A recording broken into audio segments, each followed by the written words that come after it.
فاسألوا أهل الذكر إن كنتم لا تعلمون.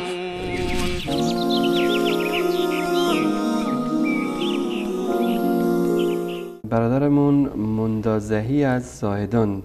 سوال کردن که آیا با ظالم مبارزه کردن جهاد است؟ با ظالم یعنی ما از نظر شرعی یعنی مکلف هستیم که ظلم رو نپذیریم، نه بر دیگری ظلم بکنیم و نه اینکه ظلم را تا جایی که امکان دارد بپذیریم و ظلم رو از خودمون و از دیگران دفع بکنیم. اما در این زمینه حکمت لازم هست و علم و درایت لازم هست و چه بسا مواردی بوده که انسانی به خاطر دفع ظلم یک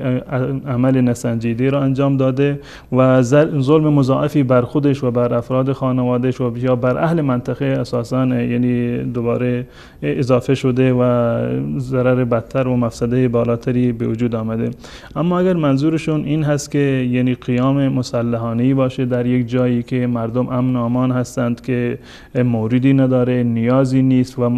بر نتایجش یعنی مطمئن نیستند، که مردم بیشتر از گذشته مورد ظلم و ستم قرار بگیرن، چون این چیزی نه از نظر شرعی جایز هست و نه هم از نظر عقلی. در حدیث معروفی هست از حضرت ابو هریره رضی الله تعالی عنه که امام مسلم در کتاب الاماره ذکرش کرده که من خرج من امتی یضرب برها و فاجرها، هر کسی که در میان امت من خروج بکند و قیام بکند و نیکوکار و بدکارش را با یک چشم نگاه بکند و بزند و لا یتحاشا من مؤمنها و لا یفی لذی عهد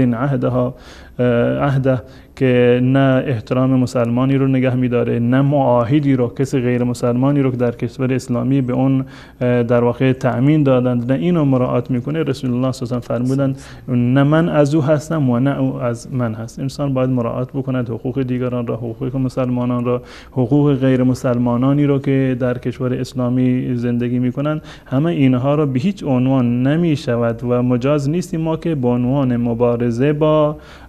ظلم و به بهانه دفاع از خودمان به دیگران در واقع تعرض بکنیم.